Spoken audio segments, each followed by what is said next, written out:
Buenas noches a todos amigos y hermanos presentes aquí en Ciudad Juárez. Que las bendiciones de Jesucristo, el ángel del pacto, sean sobre cada uno de ustedes y sobre mí también. En esta noche quiero leer en Apocalipsis, en San Mateo capítulo 24 primeramente, versos 29 al 31, y dice así: e inmediatamente después de la tribulación de aquellos días, el sol se oscurecerá y la luna no dará su resplandor, y las estrellas caerán del cielo, y las potencias de los cielos serán conmovidas. Entonces aparecerá la señal del Hijo del Hombre en el cielo, y entonces lamentarán todas las tribus de la tierra, y verán al Hijo del Hombre viniendo sobre las nubes del cielo con poder y gran gloria. Y enviará sus ángeles con gran voz de trompeta, y juntarán a sus escogidos de los cuatro vientos, desde un extremo del cielo hasta el otro. El llamado de Dios del fin del siglo y fin del tiempo.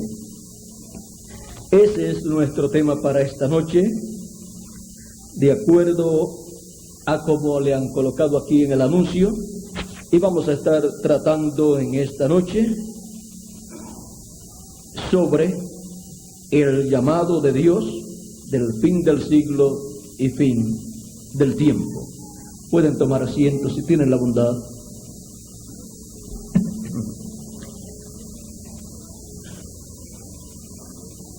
Hay en la Escritura más profecías que hablan del fin del tiempo que de las que hablan de otros tiempos pasados.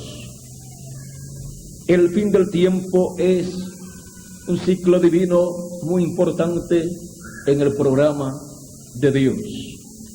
El mismo Señor Jesucristo habló del fin del tiempo y colocó todas estas grandes promesas para el fin del tiempo.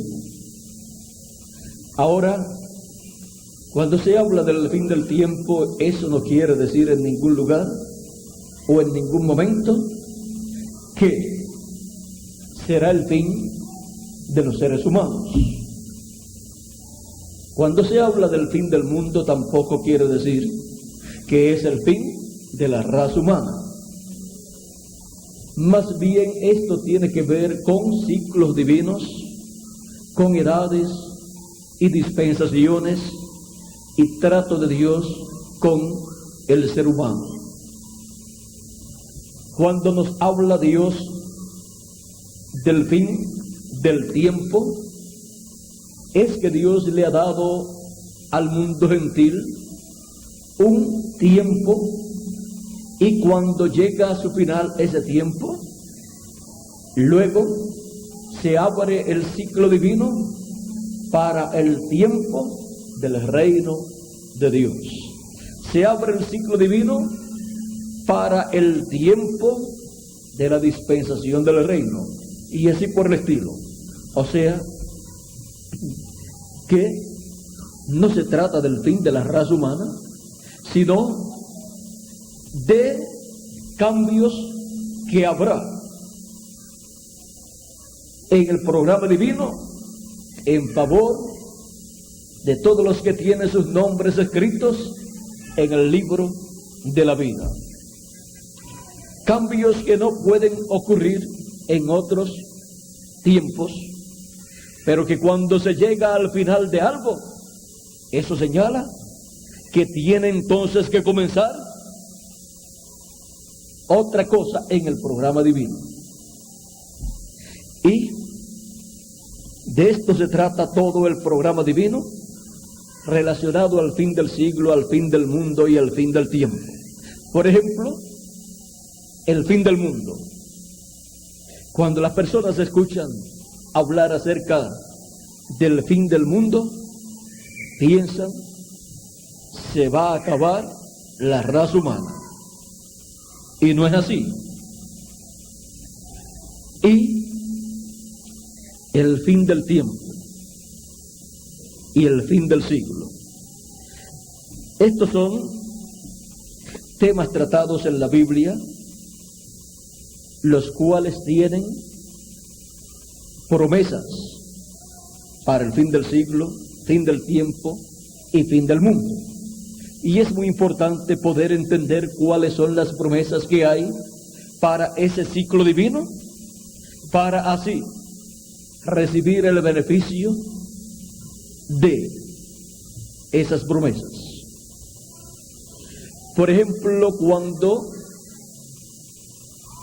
el mundo vivió en los días de Juan el Bautista y de Jesús de Nazaret, encontramos que allí la humanidad había comenzado a vivir los días finales. Por eso es que se hablaba en aquel tiempo, Jesús y los apóstoles hablaron de aquel tiempo como los días finales. Por ejemplo, para que tengamos un cuadro claro, San Pedro, en el libro de los Hechos, en el capítulo 2, estuvo hablando de aquellos días y señaló que eran los días finales o postreros, y lo tomó de la profecía de Joel. En el capítulo 2, verso 14 en adelante, el día de Pentecostés, cuando el Espíritu de Dios vino sobre 120 personas que estaban esperándolo en el aposento alto, pues le había sido prometido a los discípulos de Jesús para aquel tiempo.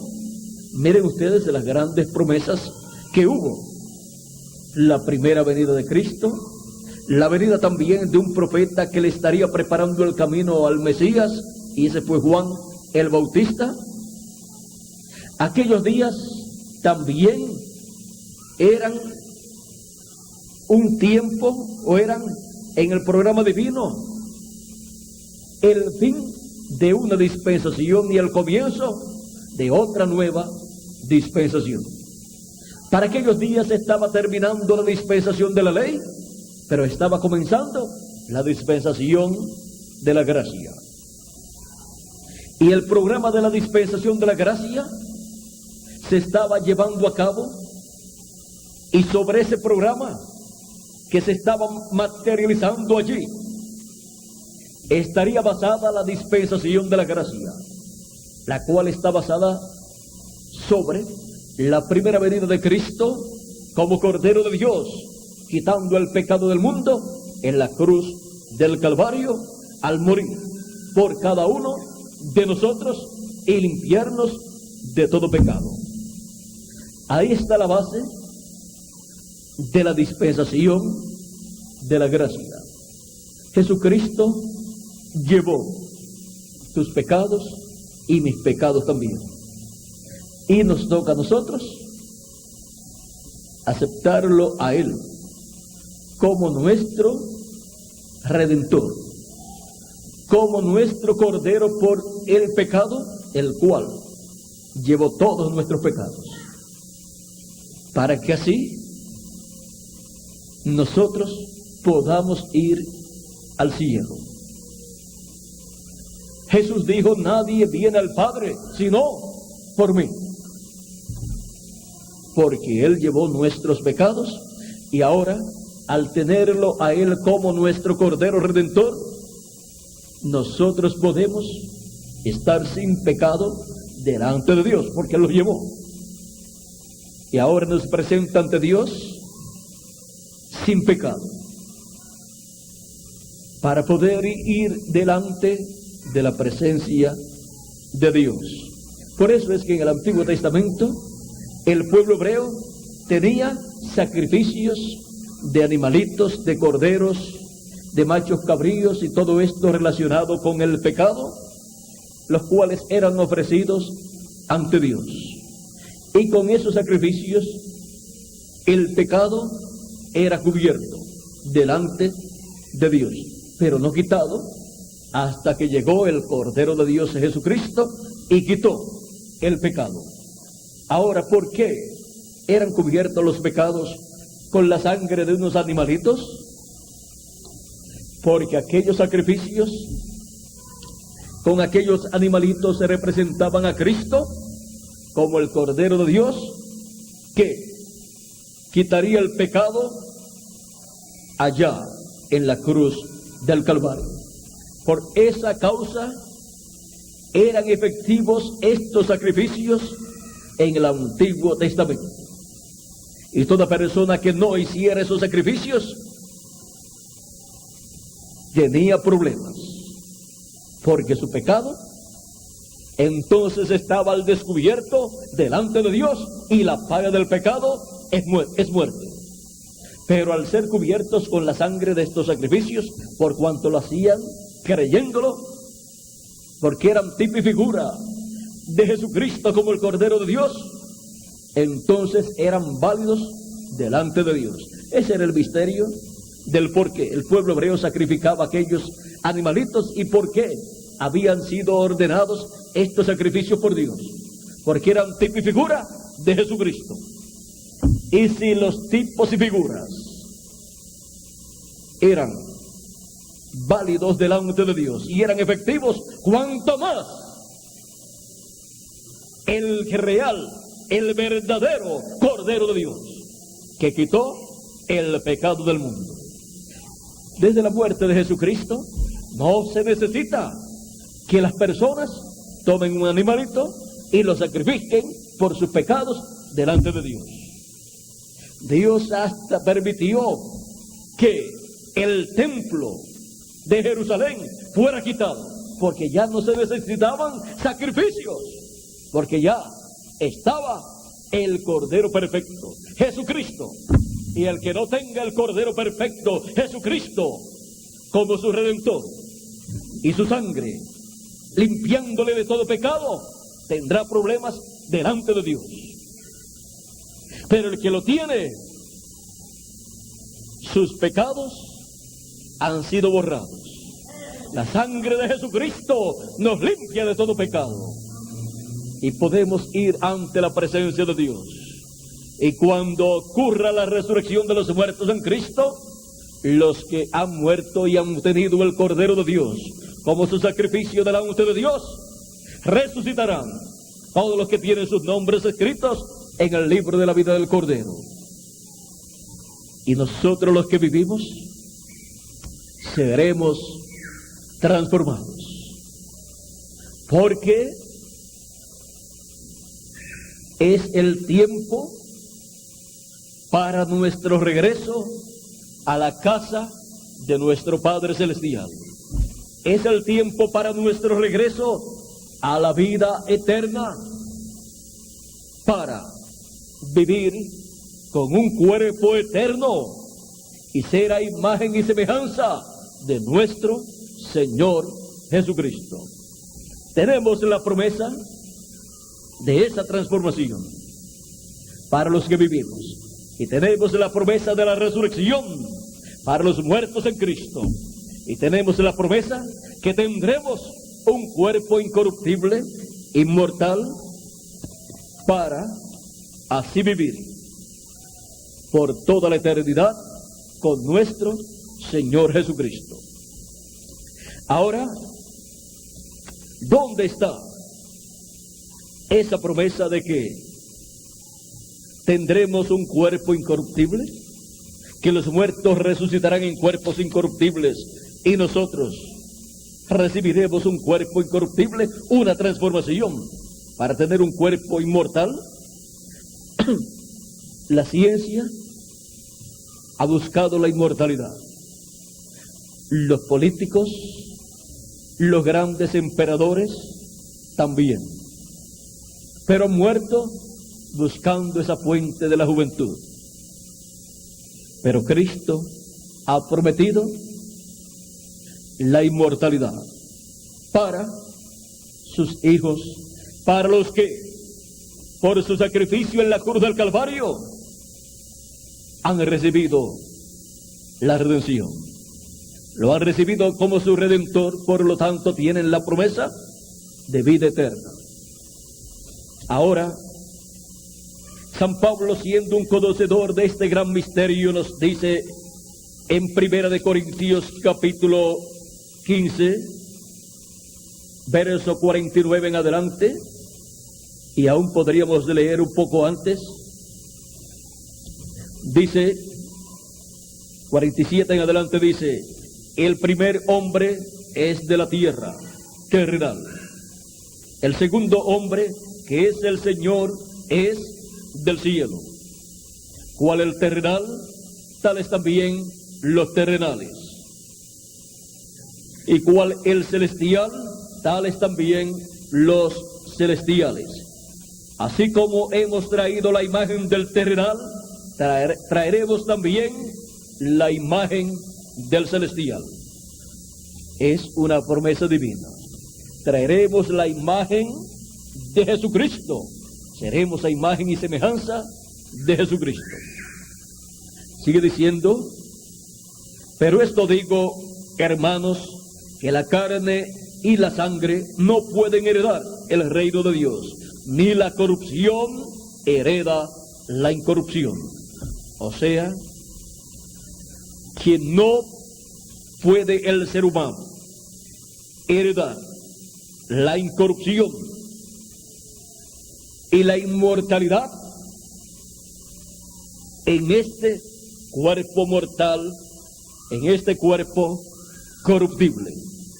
O sea que no puede seguir viviendo por toda la eternidad con este cuerpo mortal, porque es mortal, así es que es temporal. Y sigue diciendo: he aquí os digo un misterio. Este es uno de los grandes misterios del reino de Dios. Dice: no todos dormiremos.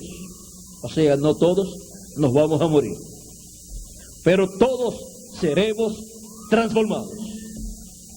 Una transformación está prometida para nuestros cuerpos. Todos seremos transformados en un momento, en un abrir y cerrar de ojos. A la final, trompeta, porque se tocará la trompeta, y los muertos serán resucitados incorruptibles, y nosotros seremos transformados. Aquí tenemos la promesa de un cuerpo inmortal incorruptible para cada uno de los muertos en Cristo cuando resuciten. Porque van a resucitar no en el cuerpo mortal en el cual ellos vivieron, sino en un cuerpo inmortal, en un cuerpo eterno, en un cuerpo incorruptible. Y serán a imagen y semejanza de Jesucristo. Y nosotros, los que vivimos, seremos transformados. Y al ser transformados, ahí es donde obtendremos el cuerpo eterno, incorruptible, inmortal. Es una promesa para cada uno de nosotros, porque es necesario que esto corruptible se vista de incorrupción y esto mortal se vista de inmortalidad. Es necesario, porque si no, han de morir nuestros cuerpos y no puede ocurrir la resurrección de los que han partido en el pasado en cuerpos mortales. No puede ocurrir en cuerpos mortales, tiene que ser en cuerpos inmortales, porque si ocurre en cuerpos mortales, pues viven un tiempo y después se mueren de nuevo. Pero esta resurrección es para vida eterna. Y la transformación nuestra también es para vida eterna. Es necesario que esto corruptible se vista de incorrupción y esto mortal se vista de inmortalidad. Y cuando esto corruptible se haya vestido de incorrupción y esto mortal se haya vestido de inmortalidad, entonces se cumplirá la palabra que está escrita: sorbida es la muerte en victoria. Y ahí se acabó la muerte para los hijos de Dios. Ahí terminó la muerte. Nunca más morirán los hijos de Dios, los escogidos de Dios, estando en esos cuerpos inmortales e incorruptibles. Y los santos que han de resucitar nunca más morirán, porque la muerte física es en el cuerpo mortal, en el cuerpo incorruptible, pero no en el cuerpo eterno, no en el cuerpo inmortal que Él ha prometido para todos nosotros. Es tan importante lo que Dios estará haciendo con sus escogidos, que son los miembros del cuerpo místico de Jesucristo, los miembros de la iglesia de Jesucristo, que a través de las edades pasadas han vivido en este planeta Tierra, y los que viven en la actualidad en este planeta Tierra, que son miembros del cuerpo místico de Jesucristo, los cuales por medio de escuchar la palabra de Dios han venido a Cristo y se ha realizado en ellos el nuevo nacimiento del agua y del Espíritu. Y así es como han nacido de nuevo, porque nadie se une a la iglesia del Señor Jesucristo, sino que la persona nace del agua y del Espíritu, ese nuevo nacimiento del cual le habló Jesucristo a Nicodemo. De cierto te digo que el que no nazca de nuevo no puede ver el reino de Dios, el reino de los cielos. Y le explicó luego: el que no nazca del agua y del Espíritu no puede entrar en el reino de los cielos. Nicodemo pensaba que era nacer nuevamente en lo literal, y ya él estaba avanzado quizás en edad, y le pregunta a Jesús: ¿acaso puede el hombre, ya siendo viejo, entrar en el vientre de su madre y nacer de nuevo?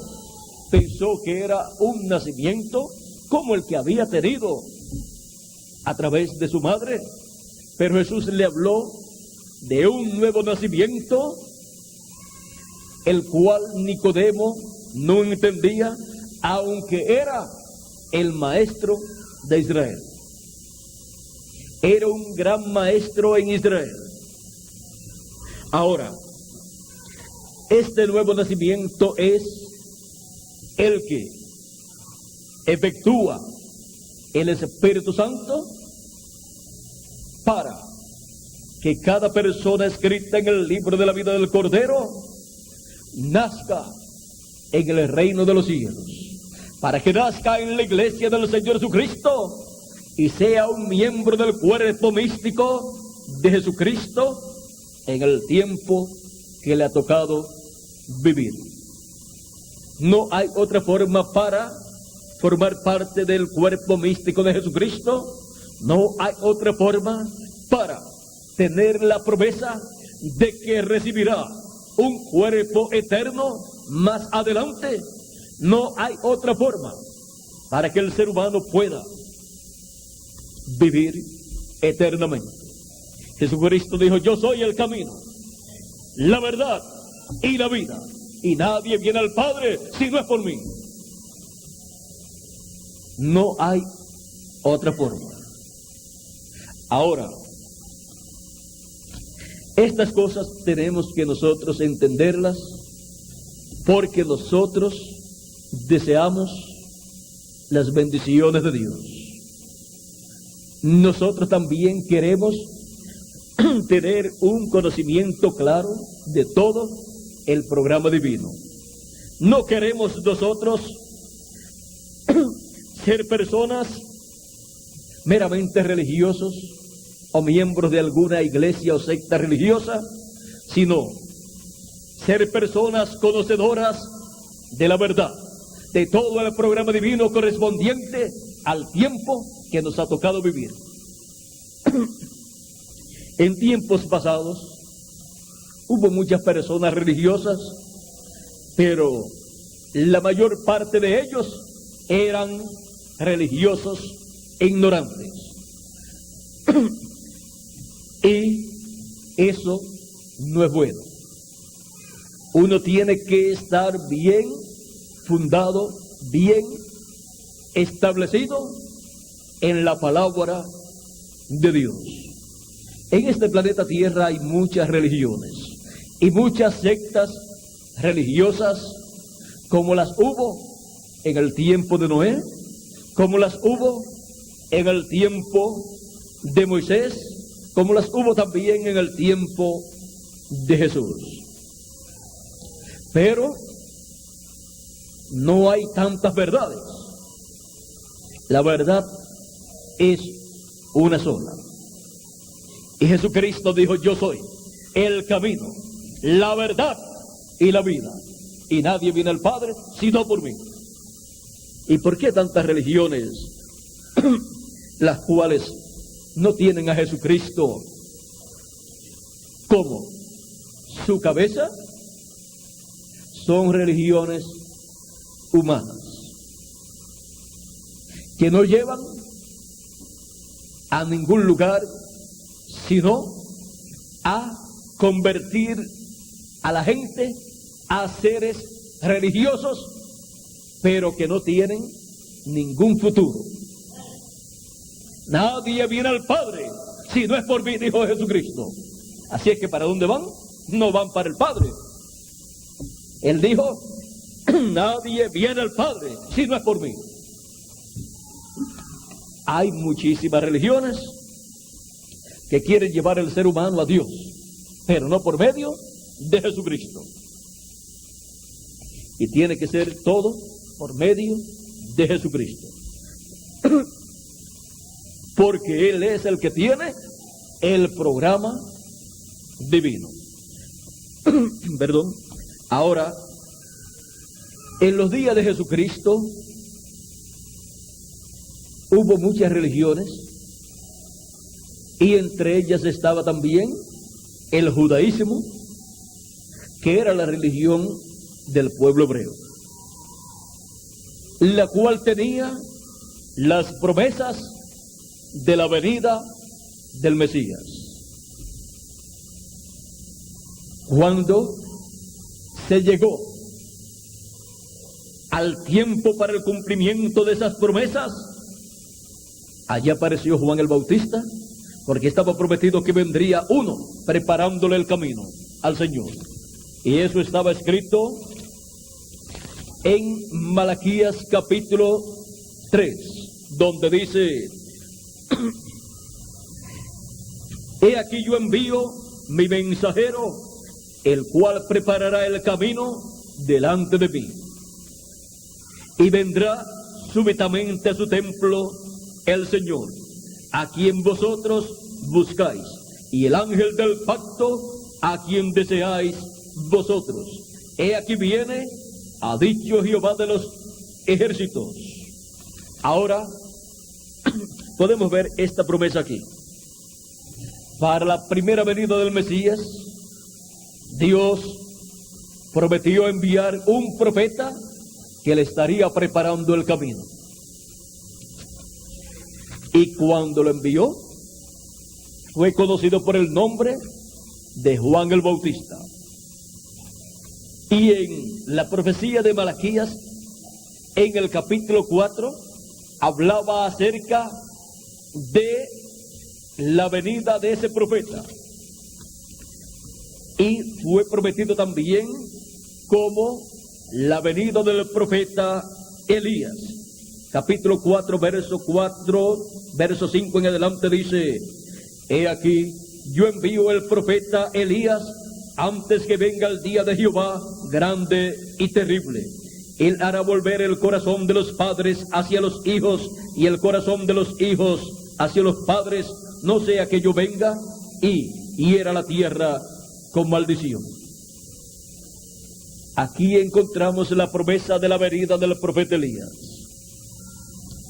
Esta promesa, la primera parte fue cumplida en Juan el Bautista, precursor de la primera venida de Cristo.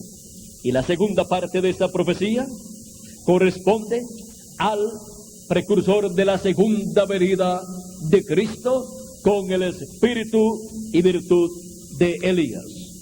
Ahora, miren ustedes este misterio aquí.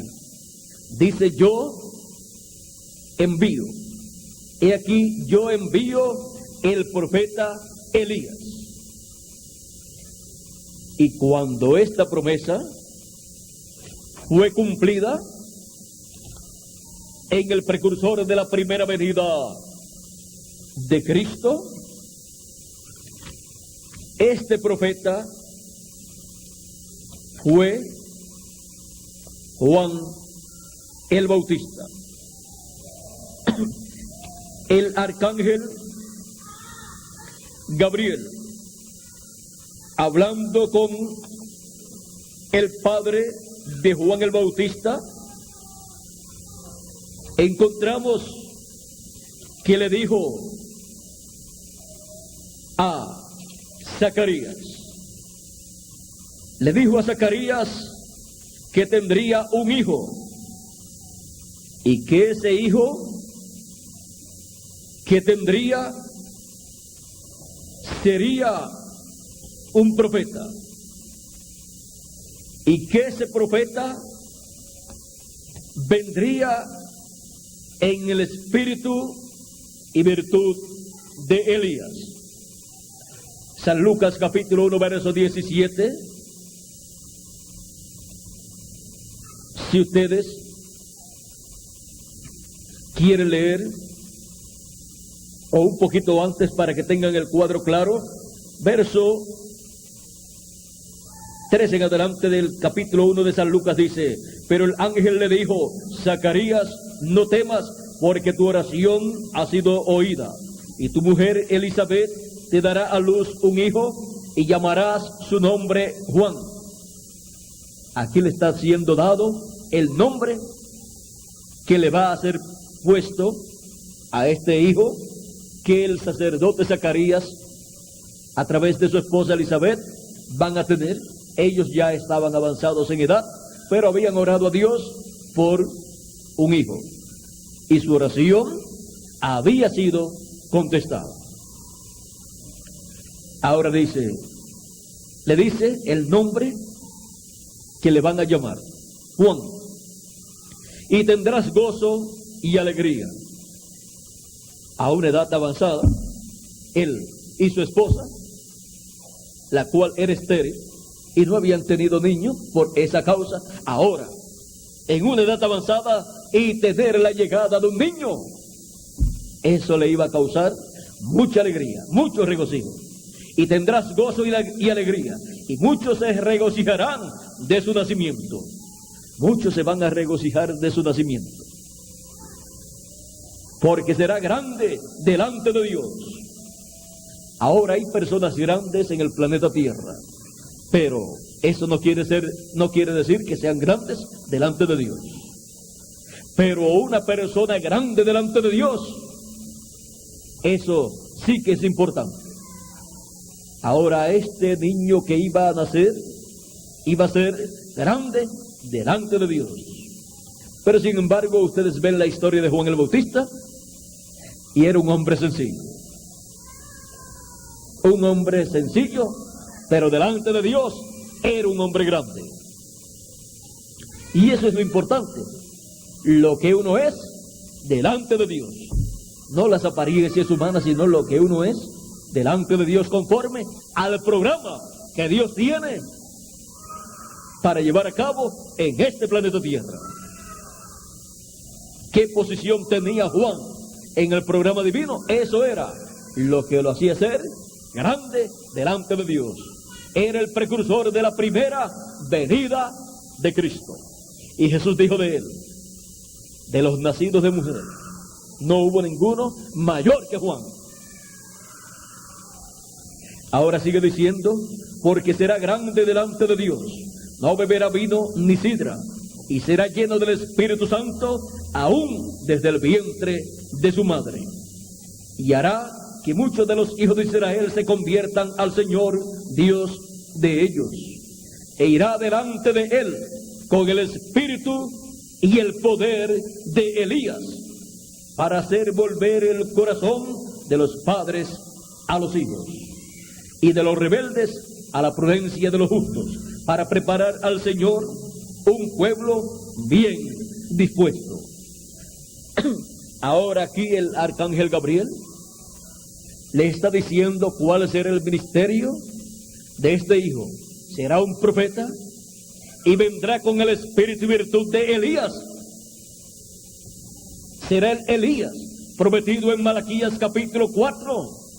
Pero el arcángel le dice: pero le van a poner por nombre Juan. Cualquier persona diría: ¿y por qué no le dijo el arcángel que le pusiera por nombre Elías, para que cuadrara con lo que decía la profecía, que sería Elías? Es que cuando Dios dice que vendrá Elías, el profeta Elías, esto no quiere decir que será Elías literalmente ese profeta que vivió en medio del pueblo hebreo miles de años atrás, el cual fue conocido como Elías Tisbita. Cuando Dios promete que enviará de nuevo un profeta que ya estuvo en la tierra y lo señala por el nombre, eso es el espíritu ministerial de ese profeta en otro profeta. Y por esa causa el arcángel no le dijo a Zacarías el sacerdote: ponle por nombre Elías, porque él será Elías. No, el que sería Elías sería el ministerio, el espíritu ministerial de Cristo obrando en Juan el Bautista. Y sería esa la tercera ocasión en que el espíritu y virtud de Elías estaría sobre un hombre, porque había estado anteriormente en la segunda ocasión en Eliseo, el cual había recibido una doble porción del espíritu que estaba en el profeta Elías. Encontramos a través de la escritura que Dios ha prometido para diferentes ocasiones la venida de Elías. Pero cuando entendemos que cuando Dios hace esa promesa es otro hombre, otro profeta con el espíritu ministerial del profeta Elías, entonces miramos el ministerio que estará en ese hombre. No importa el nombre que tenga ese hombre, no tiene que llamarse Elías, sino el nombre que Dios haya permitido que le pongan a ese niño. Ahora, el pueblo hebreo estaba esperando la venida de Elías, porque el profeta Malaquías había dicho por palabra de Dios: he aquí yo envío el profeta Elías antes que venga el día grande y terrible de Jehová. Él hará volver el corazón de los padres hacia los hijos, el corazón del pueblo hebreo hacia la doctrina cristiana, hacia la doctrina de Jesucristo. Pero todavía el pueblo hebreo está esperando a Elías y al Mesías después. ¿Y qué pasó? ¿Qué pasó con los grandes sabios de aquel tiempo? ¿Qué pasó con los grandes teólogos? ¿Qué pasó con los doctores en divinidad? Que ellos habían mal interpretado las profecías de la venida de Elías y del Mesías. Y cuando vino Elías, decían: este es un hombre loco, ese hombre tiene demonios, miren lo que come. Come langostas, o sea, saltamontes, o como le llaman también, chapulines, y miel también, su comida es esa.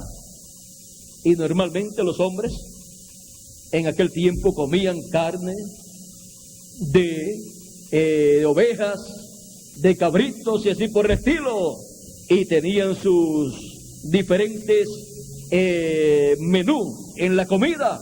Pero Juan el Bautista tenía esa clase de dieta. Y decían, este hombre tiene demonios.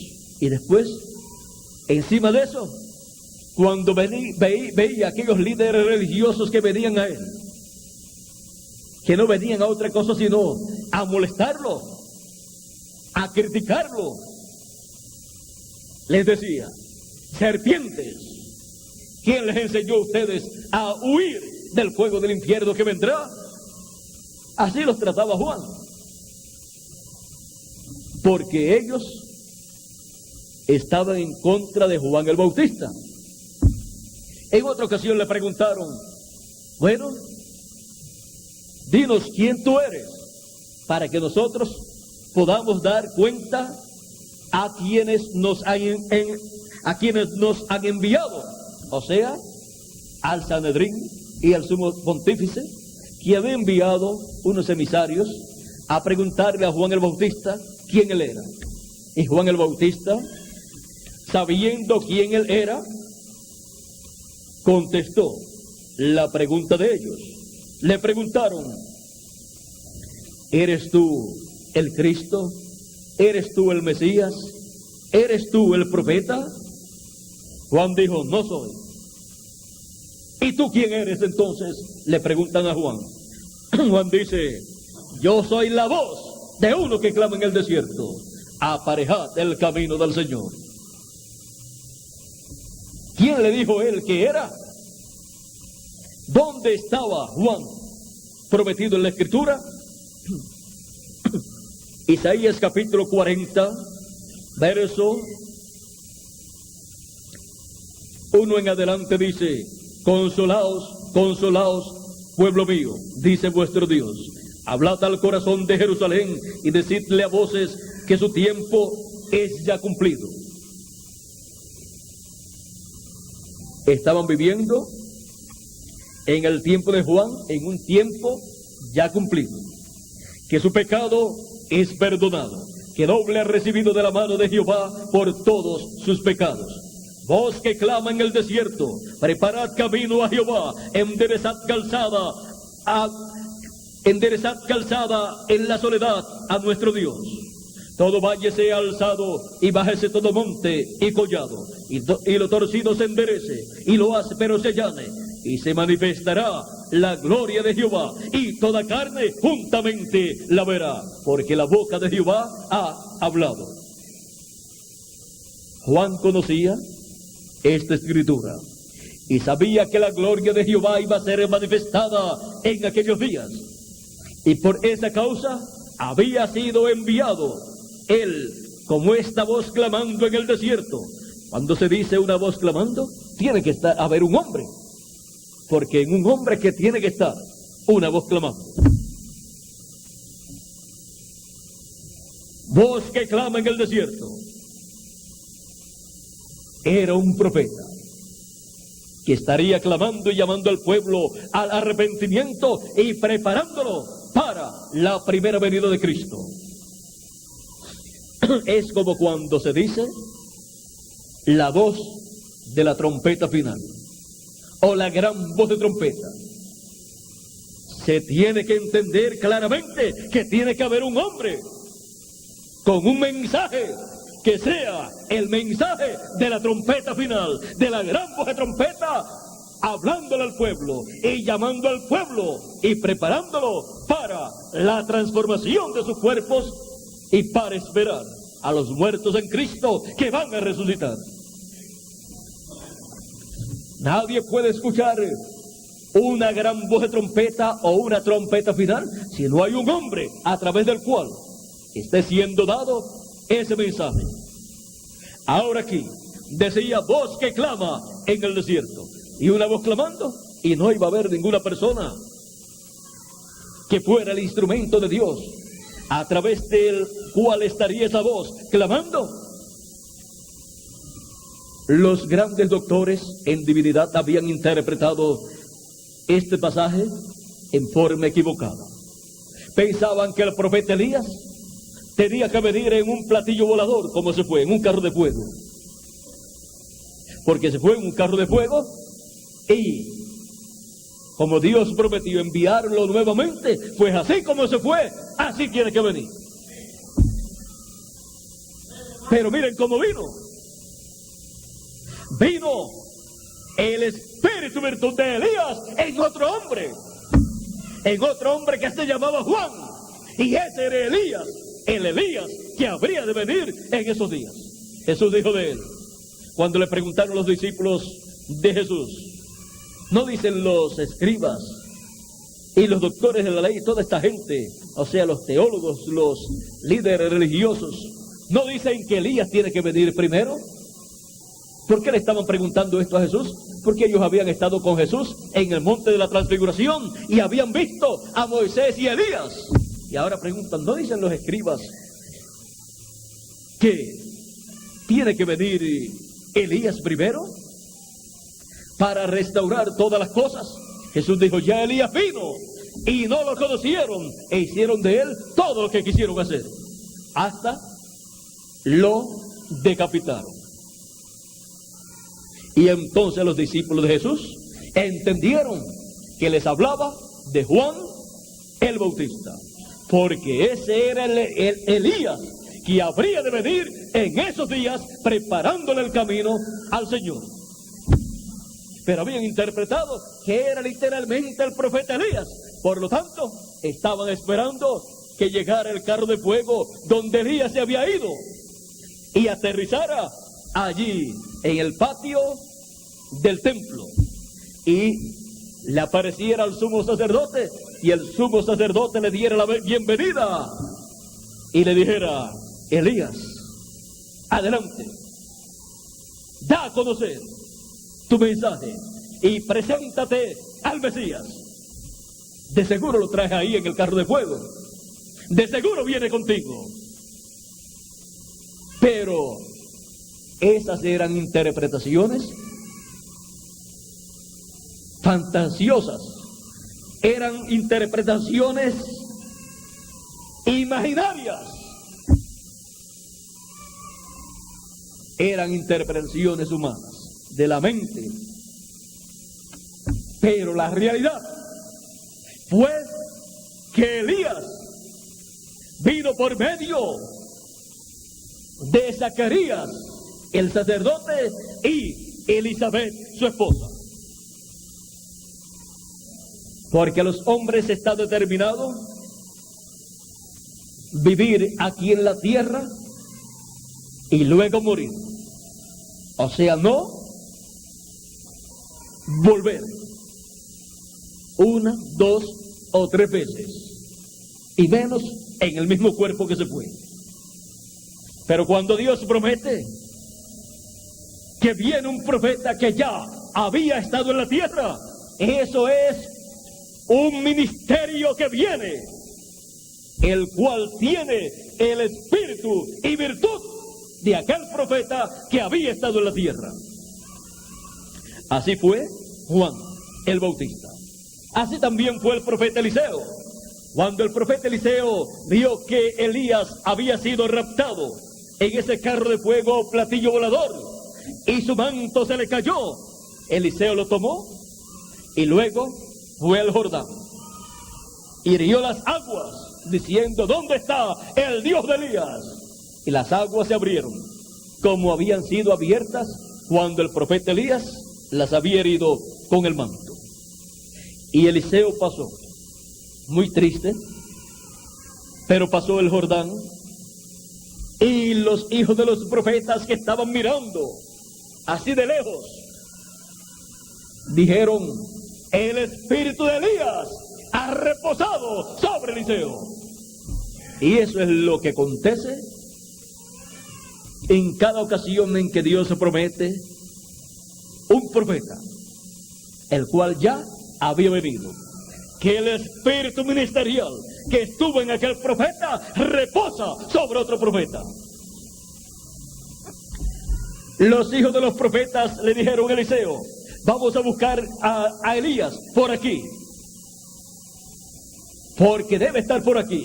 El Espíritu de Dios debe haberlo colocado en algún lugar por aquí. Eliseo les decía: no hagan eso. Ya Eliseo sabía que el espíritu ministerial de Elías estaba en él, y Elías literal ya se había ido y no volvería. Ahora buscaron a Elías y no lo encontraron. ¿Dónde estaba? Estaba en Eliseo. Ahora Elías era Eliseo. Vino con una doble porción que él había pedido. Luego la tercera ocasión fue en Juan el Bautista. Ahora vean ustedes, fue cambiando de nombre de Elías a Eliseo. Eliseo era Elías en su segunda manifestación. Otro hombre con el mismo espíritu ministerial y con otro nombre. Luego Juan el Bautista, ese era Elías en su tercera manifestación.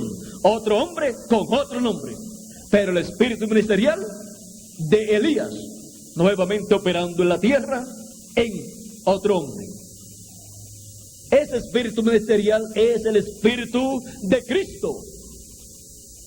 Por eso San Pedro dice: y el espíritu de Cristo que estaba en los profetas, el cual profetizó, anunció los sufrimientos que le vendrían al Mesías. De eso habla. Y las glorias después de esos sufrimientos. ¿Era quién? El espíritu de Cristo en ellos. Ahora la cuarta ocasión en que el espíritu de Elías estaría sobre la tierra sería en otro hombre, en el mensajero final de las edades de la iglesia gentil, como precursor de la segunda venida de Cristo. Ahora vamos a detenernos un poquito aquí en el caso de Juan el Bautista. Juan el Bautista, conforme a la profecía de Isaías, vendría preparando el pueblo, preparándole un pueblo bien apercibido para que recibieran al Mesías. Y decía que luego la gloria de Dios sería manifestada y toda carne la vería. Dice, sigue diciendo: voz que decía, da voces. Y yo respondí, ¿qué tengo que decir a voces? Que toda carne es hierba y toda su gloria como flor del campo. La hierba se seca y la flor se marchita, porque el viento de Jehová sopló en ella. Ciertamente como la hierba es el pueblo. Sécase la hierba, cáese la flor, mas la palabra del Señor nuestro permanece para siempre. Súbete sobre un monte alto, anunciadora de Sión. Levanta fuertemente tu voz, anunciadora de Jerusalén. Levántala, no temas, di a las ciudades de Judá: ved aquí al Dios vuestro. He aquí que Jehová, el Señor, vendrá con poder, y su brazo señoreará. He aquí que su recompensa viene con él, y su paga delante de él. Como pastor apacentará su rebaño, en su brazo llevará los corderos, y en su seno los llevará. Pastoreará suavemente a las recién paridas. Ahora, cuando la gloria de Jehová fue manifestada, y cuando fue presentado el Dios nuestro al pueblo hebreo, ¿cuál fue el cumplimiento de eso? Fue cuando Juan el Bautista dijo: he aquí el Cordero de Dios que quita el pecado del mundo. Juan decía: después de mí viene uno, del cual yo no soy digno de desatar la correa de su calzado. Él les va a bautizar con Espíritu Santo y fuego, porque Él es más poderoso que yo, porque Él es primero que yo. Yo no lo conocía, pero el que me mandó a bautizar me dijo: sobre aquel que tú veas al Espíritu Santo reposar sobre él, ese es él. Y yo le vi. Dio testimonio que vio el Espíritu Santo descender sobre Jesús cuando lo bautizó. Ahora Juan lo presentó delante del pueblo como el Mesías. Allí estaba haciendo exactamente lo que decía la profecía de Isaías: ved aquí al Dios vuestro. ¿Por qué? Porque Jesús de Nazaret, conforme a la profecía del mismo profeta Isaías, era nada menos que Emmanuel. Isaías capítulo 7 verso 14 dice: por tanto el Señor mismo os dará señal. He aquí que la Virgen concebirá y dará a luz un hijo, y llamará su nombre Emmanuel. ¿Y qué significa Emmanuel? Dios con nosotros. He aquí al Dios vuestro. Así estaba presentando Juan el Bautista a Jesús cuando dijo: he aquí el Cordero de Dios que quita el pecado del mundo. Estaba presentando al Dios nuestro en carne humana, porque Dios fue manifestado en carne humana. En el principio era el Verbo, y el Verbo era con Dios, y el Verbo era Dios. Y aquel Verbo fue hecho carne, se hizo carne y habitó entre nosotros, y le conocimos por el nombre de Jesús. Ahora miren otro detalle muy importante. Dice: y llamará su nombre Emmanuel. Y cuando el arcángel Gabriel habló con María y le dijo que tendría un hijo, un niño, y sería hijo del Altísimo, le dijo: y le pondrás por nombre Jesús. No le dijo: y le pondrás por nombre Manuel, sino Jesús. Ahora estas cosas, quizás para muchas personas en el pasado, fueron motivo de confusión. Quizás estaban esperando un hombre que viniera con el nombre de Manuel, y vino con el nombre de Jesús. Estaban esperando al que le prepararía el camino al Señor, el cual sería Elías, y vino con el nombre de Juan. Pero Jesús en una ocasión dijo que, y esto es muy importante, en San Mateo capítulo 11, verso 25 en adelante: en aquel tiempo, respondiendo Jesús, dijo: te alabo, Padre, Señor del cielo y de la tierra, porque escondiste estas cosas de los sabios y de los entendidos. ¿Quiénes eran los sabios y entendidos? Los teólogos de aquel tiempo, los doctores en divinidad, el sumo pontífice, el Sanedrín, el concilio del Sanedrín, que era compuesto por 70 hombres sabios del pueblo hebreo, y los doctores de la ley, los fariseos y los saduceos. Todas estas personas que creían que sabían mucho de la Biblia y que tenían sus doctorados, eran los sabios religiosos del pueblo hebreo en aquel tiempo. Y dice Jesucristo: escondiste estas cosas de los sabios y de los entendidos, y las revelaste a los niños. ¿Quiénes eran los niños? Pedro, Santiago, Juan, y todos estos apóstoles de Jesucristo, y estas personas sencillas que seguían a Jesucristo. Eran niños en cuanto al conocimiento religioso, teológico.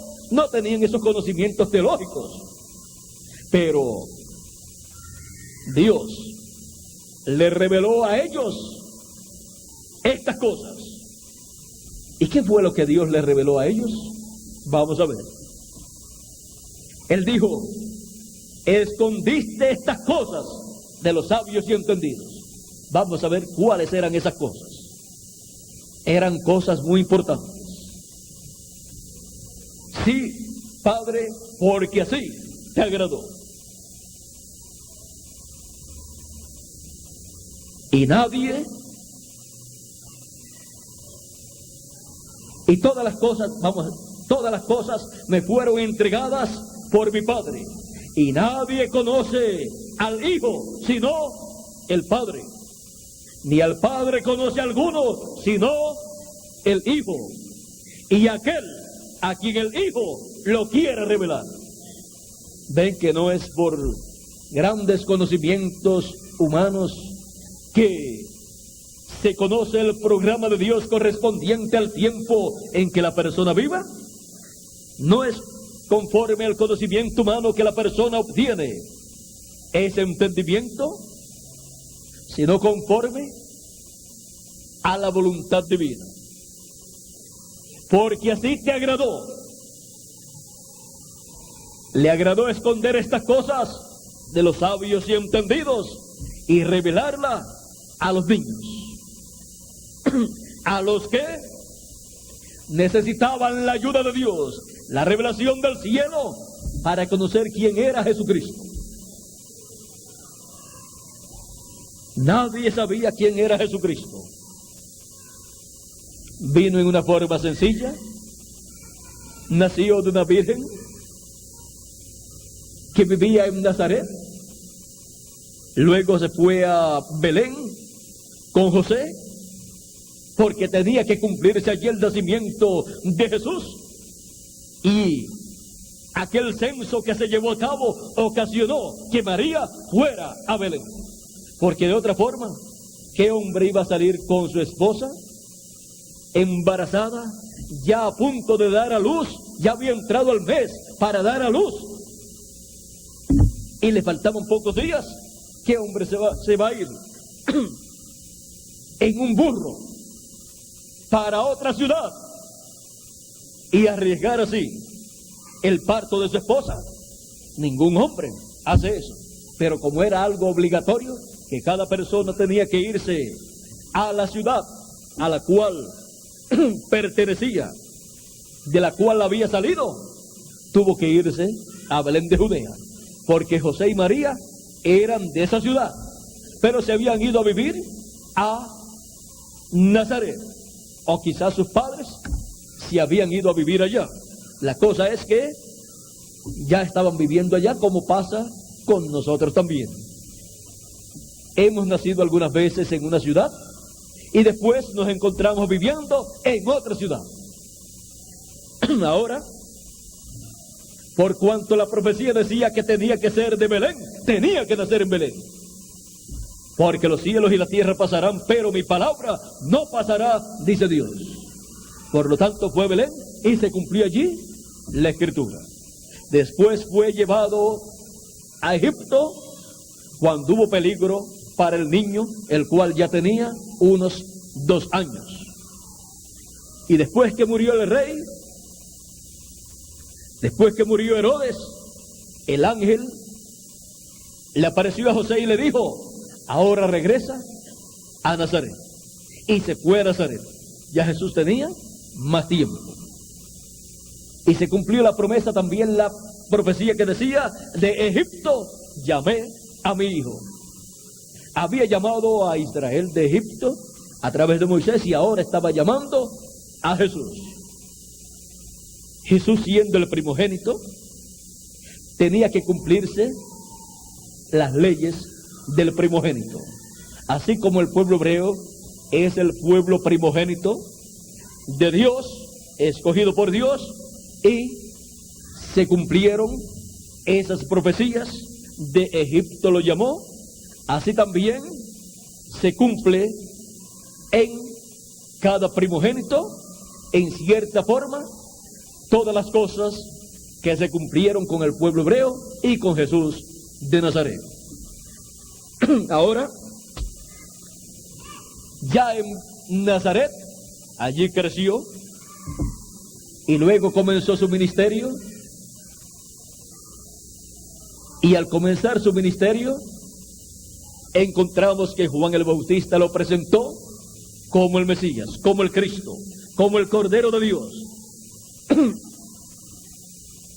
Y en su ministerio, el pueblo veía grandes milagros y veía a Jesús de Nazaret como un poderoso profeta, pero los líderes de aquel tiempo estaban siempre atacándolo. O sea, querían mantener al pueblo atado a las interpretaciones que ellos le habían dado a las profecías, a la palabra de Dios, y no querían que el pueblo recibiera otra interpretación, aunque fuera correcta, de otra persona, y menos de Jesús de Nazaret. Y Jesús caminó siempre hacia adelante en su ministerio, aunque hubo ese gran problema religioso. Ahora, esto nos muestra que siempre que Dios ha hecho grandes promesas para el pueblo, siempre habrá luchas y problemas. No todo el mundo estará de acuerdo al cumplimiento de lo que Dios ha prometido, si no es de acuerdo a la forma en que ellos la han interpretado. Si viene en forma diferente a la forma en que ellos creyeron o pensaron o interpretaron, no la reciben. Así fue en aquel tiempo. No querían recibir a Jesús como el Mesías, y Juan el Bautista lo estaba presentando así, y tampoco quisieron recibir a Juan el Bautista como el Elías que habría de venir. Podían decir, no, ese no es Elías, ese es Juan, se llama Juan. Pero el espíritu y virtud de Elías había reposado sobre Juan. Es muy importante ver el ministerio que ha sido prometido para el tiempo en que uno vive, y no tropezar en el velo de carne en donde Dios coloca ese ministerio. Eso fue lo que aconteció ya. Dios estaba cumpliendo en forma sencilla la venida del profeta Elías, prometido para aquel tiempo, y era en un hombre de en medio del pueblo hebreo llamado Juan el Bautista. Y luego la promesa de la venida del Mesías estaba siendo cumplida en un hombre sencillo llamado Jesús de Nazaret, un obrero de la construcción, pues era carpintero. Eso es honra para todos los obreros, de la construcción. Ahora ellos estaban esperando un rey, un príncipe, y les viene un carpintero. Fue algo muy chocante para ellos, porque ellos no se imaginaban que Dios pudiera descender a tanta sencillez, a tanta humildad, y no pudieron aceptar la sencillez en la cual Dios estaba cumpliendo su promesa. Ellos decían, no reinará este sobre nosotros. Cuando Pilato colocó aquel rótulo o título, Jesús el Rey de los Judíos, le decían, no nos quita eso. Pero Pilato decía, lo que escrito, escrito está. Pero entonces arréglalo un poquito, colócale que él dijo que era, no que él es, sino que él dijo. O sea que era una pretensión de él, pero no era ninguna pretensión de él. Era lo que Dios había prometido. Ahora, ¿qué hubieran hecho ustedes viviendo en aquel tiempo con la venida del Mesías allí en medio del pueblo hebreo y con todos los líderes religiosos, con el sumo sacerdote y todos esos grandes teólogos en contra de Jesús y diciendo que era un falso profeta, que engañaba al pueblo, y diciendo que estaba loco, que era Belcebú, y que todos esos milagros que hacía era por el poder y mano de Belcebú? ¿Qué hubieran hecho ustedes? Algunas personas piensan, cuando Dios cumpla lo que Él ha prometido, cuando la venida del Mesías se cumpla, todas las religiones y todos los líderes religiosos van a estar muy contentos. Pues no estaban muy contentos cuando vino Jesús en su primera venida. Estaban bien furiosos, tan y tan furiosos que en una ocasión Jesús estuvo en su ciudad, la ciudad de Nazaret, donde se había criado, y le dieron el libro del profeta Isaías para leer un día sábado, y comenzó a leer el libro del profeta Isaías, en donde hablaba de la venida del ungido. Isaías capítulo 61, verso 1 en adelante fue lo que Jesús leyó, y encontramos su lectura en el capítulo 4 de San Lucas, donde dice así, capítulo 4, verso 16 en adelante dice: vino a Nazaret, donde se había criado, y en el día de reposo entró en la sinagoga conforme a su costumbre, y se levantó a leer.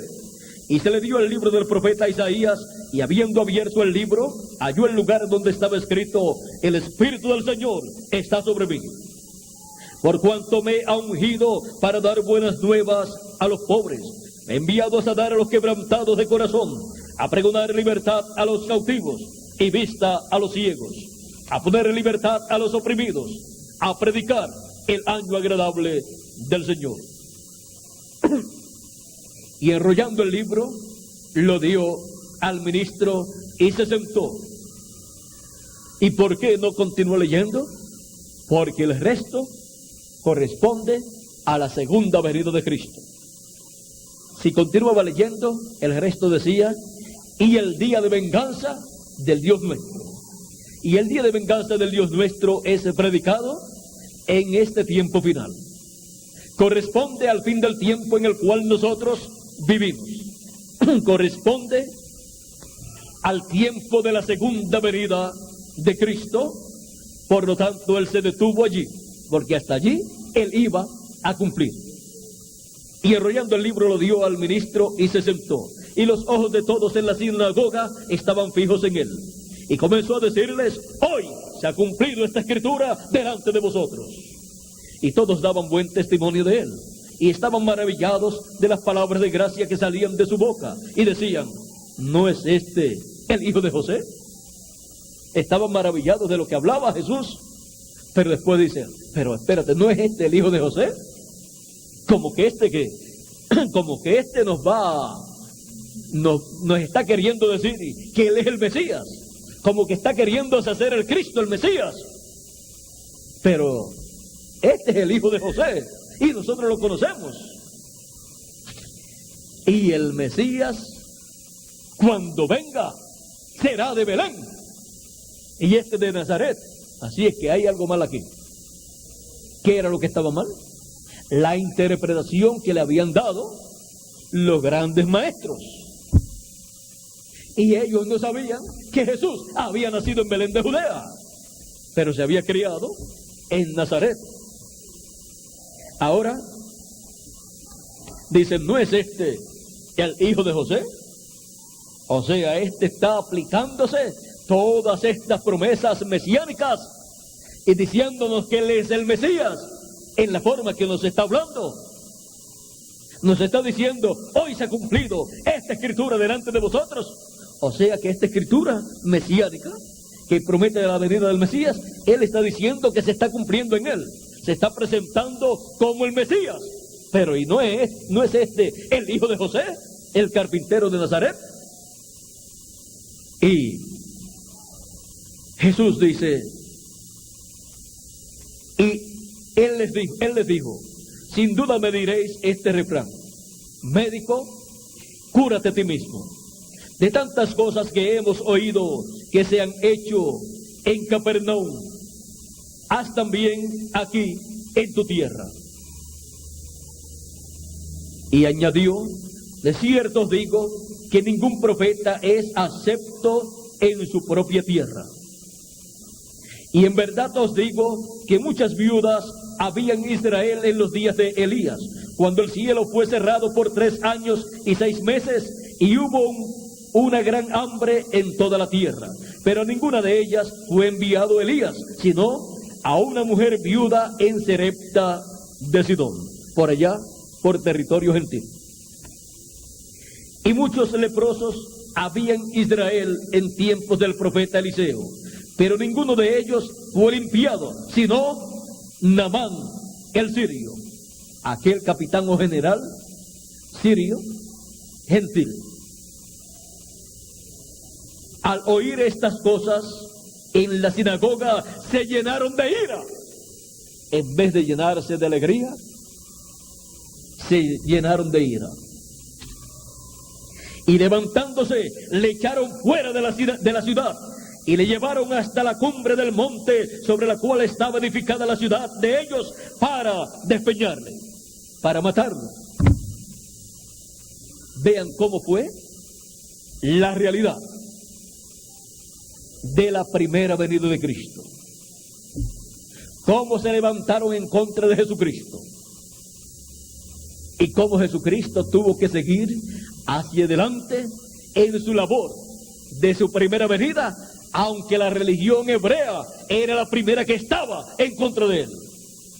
Pero hubo un grupo de personas de los cuales Jesucristo dijo: te alabo, Señor del cielo y de la tierra, que escondiste estas cosas de los sabios y entendidos y las revelaste a los niños. Hay siempre personas a los cuales Jesucristo, Dios, le revela su programa, le revela lo que Él está llevando a cabo en la tierra, y eso se ponen del lado del programa de Dios, se ponen del lado del cumplimiento de lo que Dios ha prometido para ese tiempo. Pero recuerden, siempre habrá esa lucha, siempre habrá un grupo grande de personas que se van a levantar en contra del cumplimiento de lo que Dios ha prometido. Jesús dijo: vino Juan el Bautista que ni comía ni bebía, y dijeron: demonios tiene. Y ahora viene el Hijo del Hombre que come y bebe, y dicen: este es un hombre comilón y bebedor de vino, y amigo de publicanos y de rameras, de toda esa clase de gente de la baja sociedad.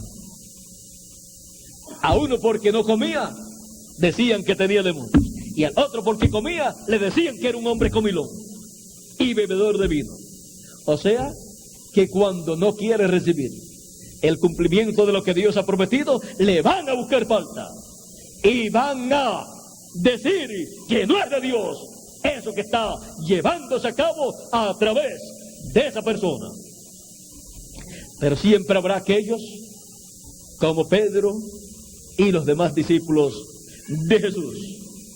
Cuando Jesús preguntó: ¿quién dicen los hombres que es el Hijo del Hombre?, comenzaron a decir los discípulos de Jesús: unos dicen que tú eres Juan el Bautista que ha resucitado, otros dicen que tú eres alguno de los profetas, o sea, alguno de los profetas que ha resucitado. Y Jesús pregunta: ¿y ustedes? ¿Quién dicen ustedes que es el Hijo del Hombre? Pedro dice: tú eres el Cristo, el Hijo del Dios viviente. Jesús le dice: bienaventurado eres Simón, hijo de Jonás, porque no te lo reveló carne ni sangre, o sea, no te lo dio a conocer esto, ni el sumo sacerdote, no te lo dio a conocer ninguno de los sacerdotes del pueblo hebreo, no te lo dio a conocer ninguno de los fariseos, ni de los saduceos, ni de los doctores de la ley. No te lo enseñaron en ningún seminario, pues tú no has ido a ningún seminario a estudiar tampoco, sino que te lo ha revelado mi Padre que está en el cielo. Cuando la revelación divina de lo que Dios está cumpliendo en cada tiempo viene del cielo, la persona es bienaventurada, como lo fue San Pedro. Ahí fue donde Jesús le dio la bendición grande a Pedro: y yo te digo que tú eres Pedro. Ahí Dios le cambió el nombre de Simón a Pedro, y le dijo: y sobre esta roca, sobre esta piedra edificaré mi iglesia. Sobre la revelación del cielo es que está edificada la iglesia del Señor Jesucristo, y no sobre conceptos intelectuales, no sobre conceptos humanos, sino sobre la revelación del Padre Celestial al alma de cada uno de sus hijos. Y las puertas del infierno no prevalecerán contra ella. También le dio las llaves del reino de los cielos. Encontramos que siempre cuando la verdad es manifestada, cuando se cumple lo que Dios ha prometido y es dado a conocer eso que Dios prometió, en su cumplimiento encontramos que surge una lucha. Unos están a favor, otros están en contra. El que no está firme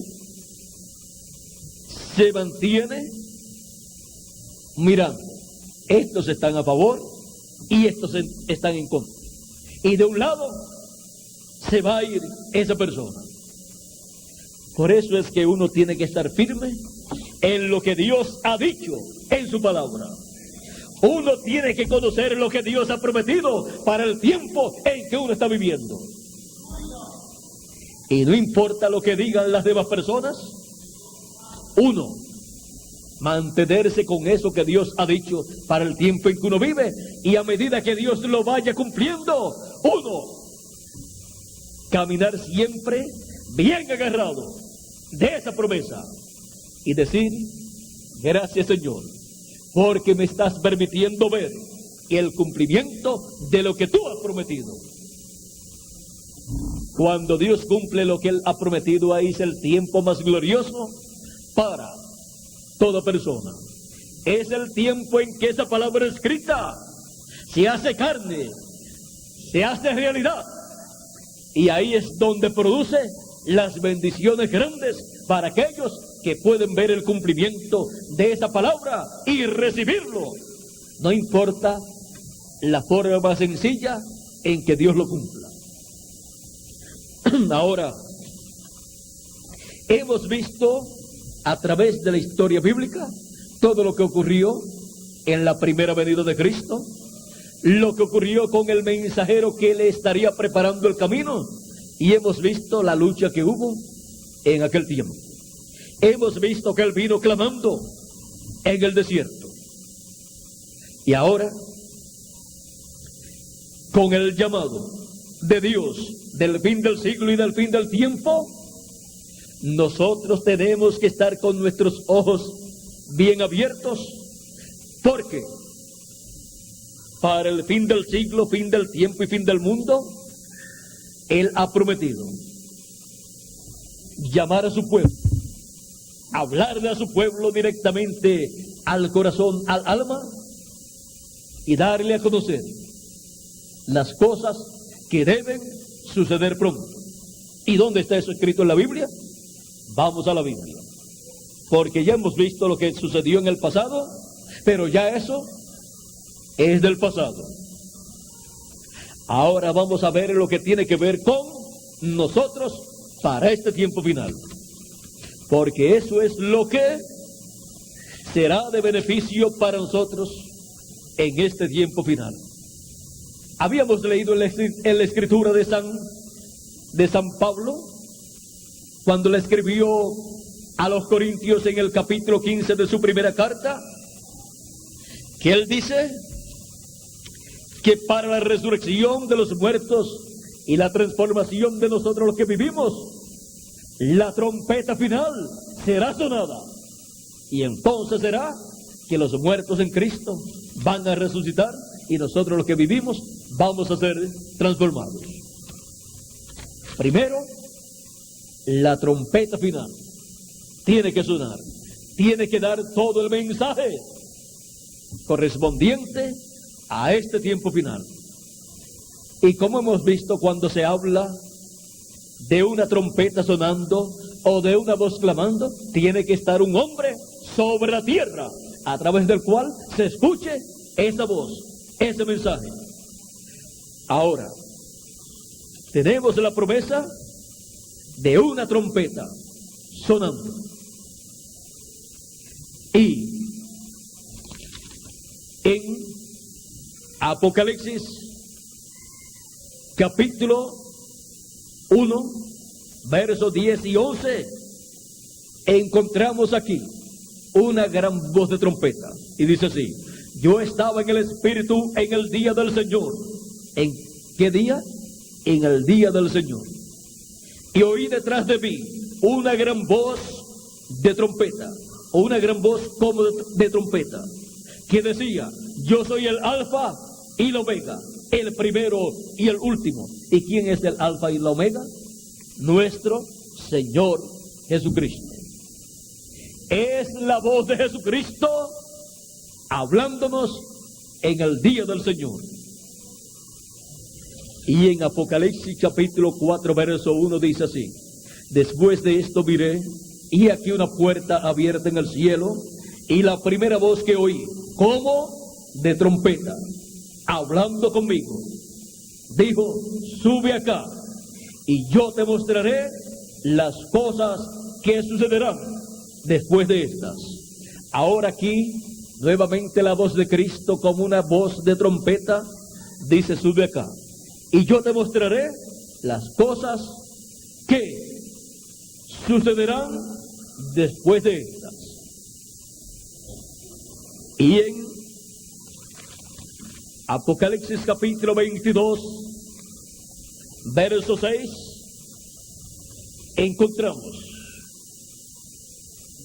la forma en que Jesucristo nos dará a conocer las cosas que deben suceder pronto, para cumplir así lo que Él prometió en Apocalipsis capítulo 4, cuando dijo: sube acá, y yo te mostraré las cosas que han de ser después de estas, las cosas que han de suceder después de las que ya sucedieron en las 7 edades pasadas de la iglesia gentil. Ahora Él va a dar a conocer las cosas que deben suceder en el fin del tiempo, fin del mundo y fin del siglo, las cosas que deben suceder en el día del Señor, las cosas que deben suceder en una nueva edad y en una nueva dispensación. Y para hacerlo, y para que todos escuchemos esa gran voz de trompeta, esa trompeta final, esa trompeta de Dios, miren lo que Jesucristo, lo que Dios estará haciendo. Apocalipsis capítulo 22 verso 6 dice: y me dijo: estas palabras son fieles y verdaderas. O sea que esto es así, dice el Señor. Y el Señor, el Dios de los espíritus de los profetas, ¿de quién son los espíritus de los profetas? De Dios. Ha enviado su ángel. ¿A quién envía? A su ángel. ¿Para qué? Para mostrar a sus siervos las cosas que deben suceder pronto. ¿Cómo es que Él nos daría a conocer las cosas que deben suceder pronto? Las cosas que deben suceder después de las que ya sucedieron en el pasado. ¿Cómo es que escucharemos esa voz como de trompeta? Por medio de su ángel mensajero, al cual envía para dar a conocer, para mostrar a sus siervos las cosas que deben suceder pronto. ¿Y hay algún otro lugar en la Biblia que diga que Él envía a su ángel? Apocalipsis capítulo 22 verso 16 dice: y yo Jesús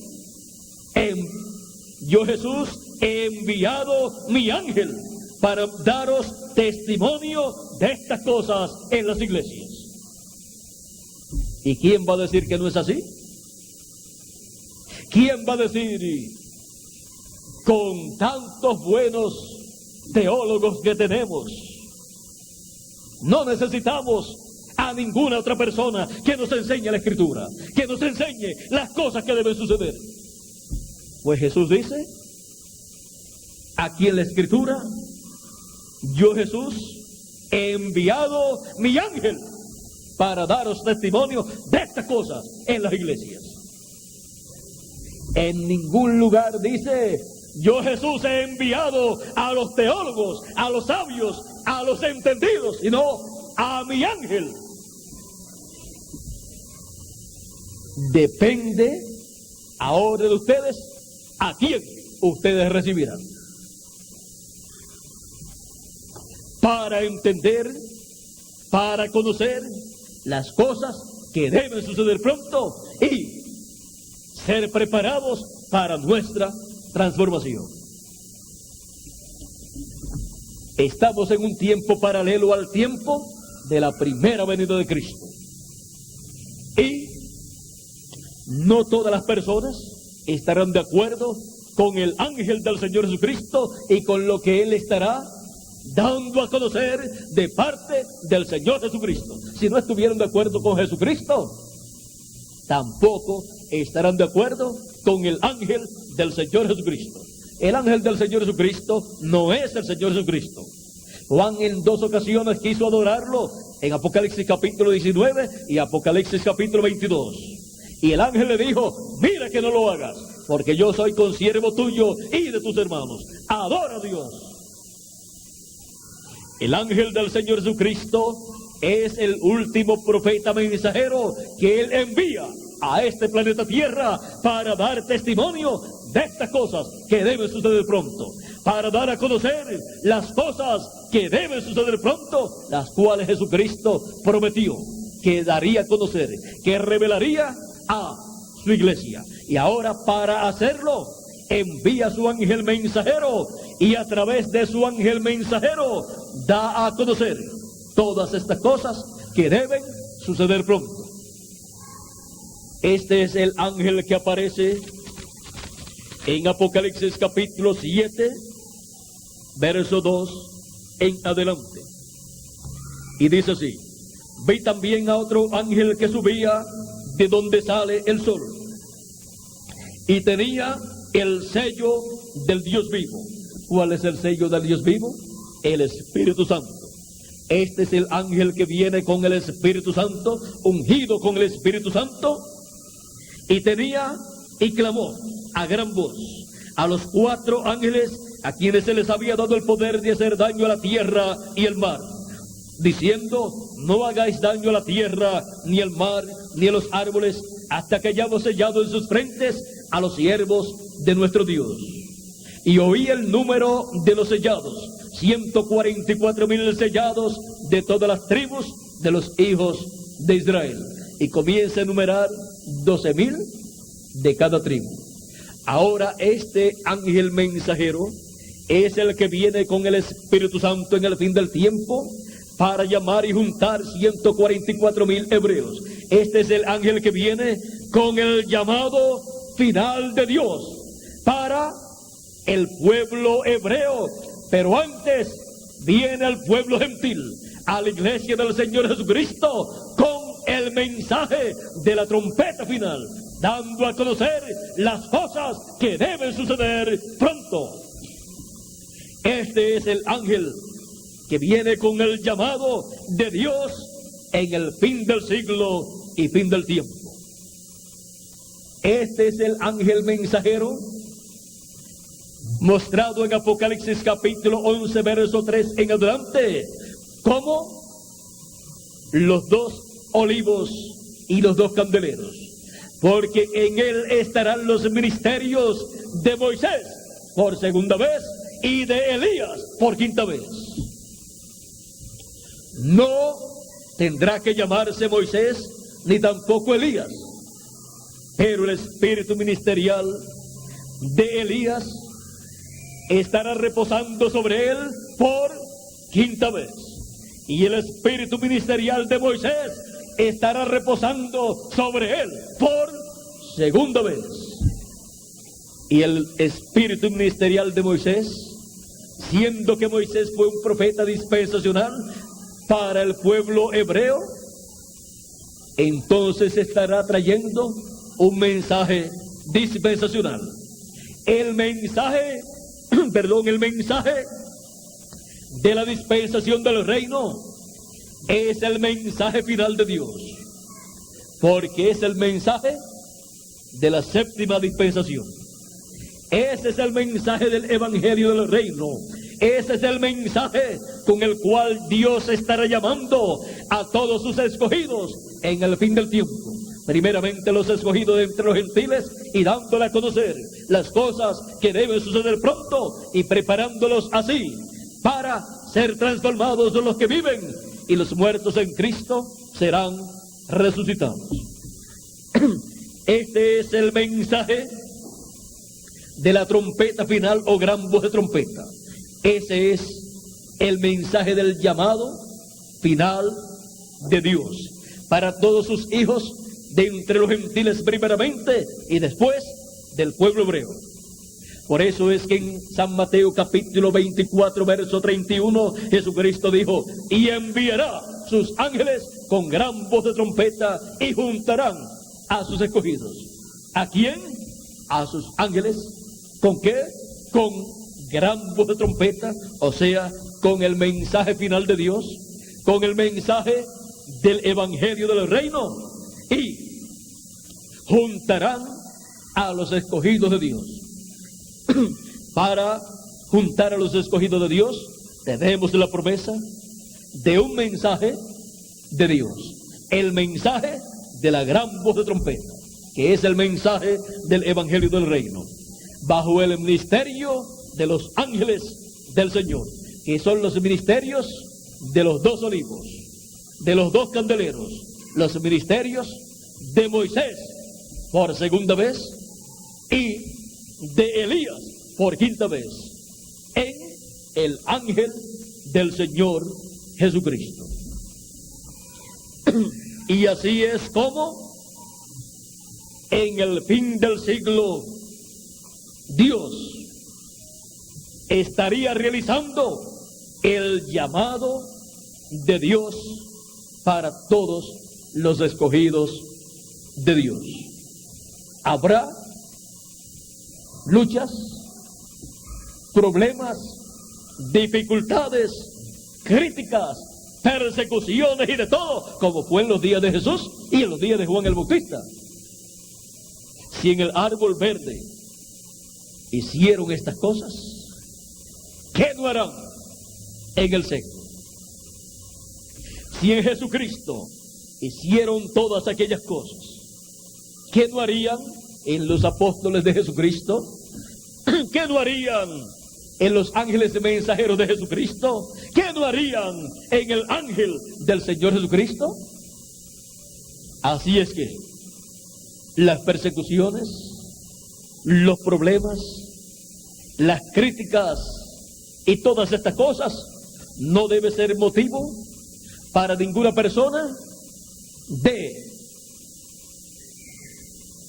miedo, ni de pensar, ni de motivo para pensar que no es el llamado de Dios, porque algunos dicen, si fuera de Dios todo el mundo lo recibiría.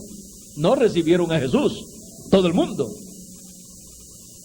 La religión del pueblo hebreo no lo recibió. El sumo pontífice, cuando le dijo a Jesús, dinos ya si eres el Hijo del Dios viviente o no. Y Jesús le dijo, ya lo he dicho antes y no habéis creído. Y dijo el sumo pontífice, en vez de decir gloria a Dios, que ahora nos habla claramente: Señor Jesús, disculpa tantas persecuciones que te hemos echado encima, disculpa todo lo que hemos hablado en contra tuya, perdona nuestro error, cometimos una falla, cometimos un error, no te reconocimos, pero perdona este error. Más bien dijo, ha blasfemado, y rasgó sus vestiduras, vestiduras que eran tan caras, si tenía las más caras, las rasgó. ¿Ve? Querían que Jesús dijera que él era el Mesías. ¿Para qué? No para decir, ahora creemos en ti, sino para decir que había blasfemado y condenarlo a muerte. Siempre hay personas así. No, que queremos que tú nos digas si eres o no eres. Queremos que tú nos digas quién tú eres. Pero no es para creer, sino para decir, ahí lo tienen, ha blasfemado, es un falso profeta, es esto, es lo otro. Así pasó en los días de Jesús. Así pasó en los días de los apóstoles también. Por eso es que tenemos nosotros que conocer estas cosas. Tenemos que conocer la historia religiosa para que así sepamos que las cosas que Dios ha prometido para este tiempo final, en su cumplimiento, no serán bienvenidas por todas las personas. Pero el que es de Dios, la voz de Dios oye. Mis ovejas oyen mi voz y me siguen. Los entendidos entenderán, dijo Dios al profeta Daniel. Porque el que es de Dios oye la voz de Dios. Lo que Dios ha hecho siempre en cada tiempo ha sido lo que Él ha prometido en su palabra. ¿Y qué es lo que Dios hará en este tiempo? Lo que Él ha prometido para el fin del siglo y el fin del tiempo. Y cuando Dios lo hace, ahí estarán los escogidos de Dios, los elegidos de Dios, que dirán gloria a Dios, porque ha cumplido lo que Él ha prometido. Pero también estarán aquellos que dirán, eso es falso, eso no es de Dios. Y piensan así porque ellos no lo pueden entender. Y se les cumple a ellos lo que dice la Escritura. Y Dios escondió de los sabios y entendidos estas cosas. ¿Qué cosas? El cumplimiento de las promesas divinas. Y las ha revelado a los niños. Ahora, el llamado de Dios del fin del siglo, hemos visto que está representado en la trompeta final, en la gran voz de trompeta. Está representado en diferentes formas en la Escritura, porque ese es el mensaje del Evangelio del Reino, siendo traído en el fin del tiempo por el ángel del Señor Jesucristo, el último profeta mensajero que Jesucristo envía a la tierra, ungido ese mensajero con el Espíritu Santo, con el sello del Dios vivo, dando testimonio de estas cosas que deben suceder, de estas cosas que Dios dijo que sucederían en este tiempo final. Y así es como viene el llamado de Dios del fin del siglo y del fin del tiempo para todos los hijos de Dios. Y el que es de Dios oye la voz de Dios. Y es bienaventurado el que oye la voz de Dios. Jesús dijo en una ocasión en que le dijeron, bienaventurados los pechos que mamaste. Él dijo, antes bienaventurados los que oyen la palabra de Dios. Ahí es donde está la bienaventuranza. No es en de qué familia usted es, si es pobre o si es rica, o de qué nación usted es, si es una nación buena o no es una nación muy buena. No, en oír la palabra de Dios.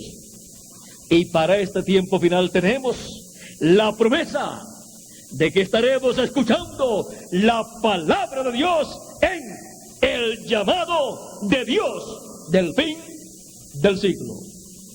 Que Dios nos continúe bendiciendo a todos, que Dios nos guarde, y el que tenga oídos para oír, que oiga el llamado de Dios del fin del siglo. Ha sido para mí un privilegio muy grande estar con ustedes en esta noche y dar testimonio de estas cosas. Darle a ustedes testimonio del llamado de Dios del fin del siglo. No es algo conforme a mi mente, sino conforme a la palabra de Dios. Sea todo hombre mentiroso, mas Dios verdadero. Estaba prometido en la Escritura el llamado de Dios para el fin del siglo.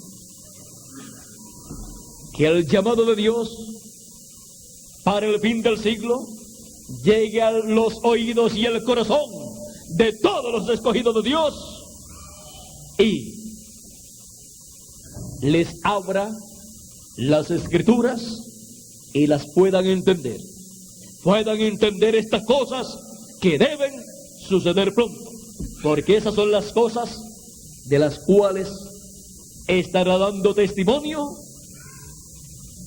el Espíritu de Cristo a través de su ángel mensajero en el llamado de Dios en y del fin del siglo. Este es el tiempo en que Dios abre las escrituras a todos sus hijos para entender todas las escrituras y sobre todo las cosas que corresponden a nuestro tiempo, para que no estemos ciegos espiritualmente, sino con nuestros ojos bien abiertos, viendo las cosas que deben suceder pronto en este tiempo final. El llamado de Dios del fin del siglo y del fin del tiempo. Pasen todos una noche feliz llena de las bendiciones de Dios y oren a Dios siempre para que cada día les abra más y más el entendimiento para entender todas estas cosas.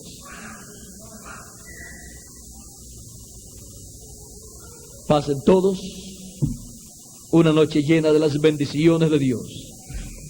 Y muchas gracias por vuestra amable atención. Que las bendiciones de Jesucristo, el ángel del pacto, sean sobre cada uno de ustedes y sobre mí también. Con nosotros dejo al reverendo Roberto Monsiváis para continuar en esta noche y así darle gracias a Dios